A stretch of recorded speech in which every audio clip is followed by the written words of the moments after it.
Hello everyone, good afternoon. This is Reynaldo Alaguana. Before that, please take note the important details of accommodation and curricular modification. Let's go! What is accommodation and curricular modification?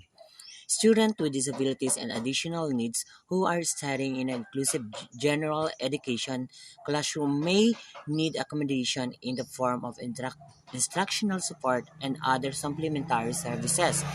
Others who need more intensive support are provided with curricular modification. Accommodation may be provided both during assessment and instruction, depending on the learning profile and needs of a child and may vary in terms of presentation, responses, setting, and scheduling. Example of accommodation. Number one, presentation accommodation. Children with disabilities may need specialized presentation formats, especially those with sensory impairments, so they can learn the same content along typically developing peers. Who has those difficulties learning needs? Visual supports. Example of accommodation: minimize visual distraction, visual cues, use of larger print materials, use of sign language, videos with closed captioning, auditory and comprehension support. Examples: read aloud by a peer, audiobooks, digital text that reads aloud or gives definition of words, text-to-speech software, advanced organizer or story guide, and highlighting or color coding. Who has those difficulties listening and focusing?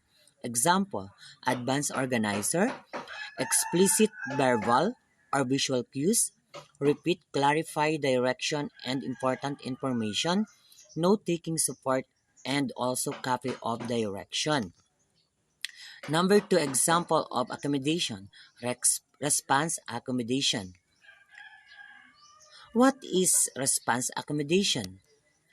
Allow students with disabilities and additional needs a variety of ways to complete assignments, writing tests, performance tests, and other activities.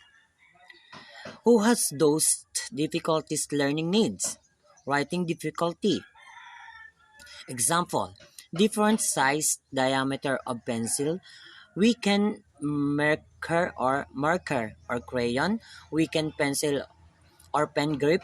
We can use scribe to record dictated responses. We can use finger spacer. We can use handwriting templates guide on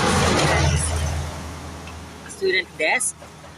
We can use visual visual cues on paper and different types and sizes of paper. Who has those difficulties? Written expression difficulty. Example: electronic dictionary with spell check, online dictionary, word professor with spelling and grammar check, writing cue cards, list of sight words, and also writing templates, outlines, and graphic organizers. Who has those difficulties learnings? Also the math difficulty. Example: calculator, concrete models and manipulatives, visual presentation, problem-solving guides, graphic organizer, spatial paper, or graphing paper for competition.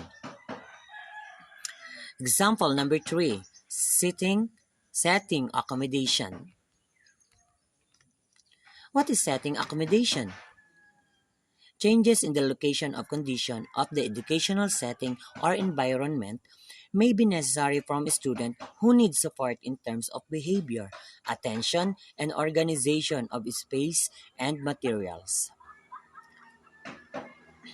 Number four, scheduling accommodation. What is scheduling accommodation?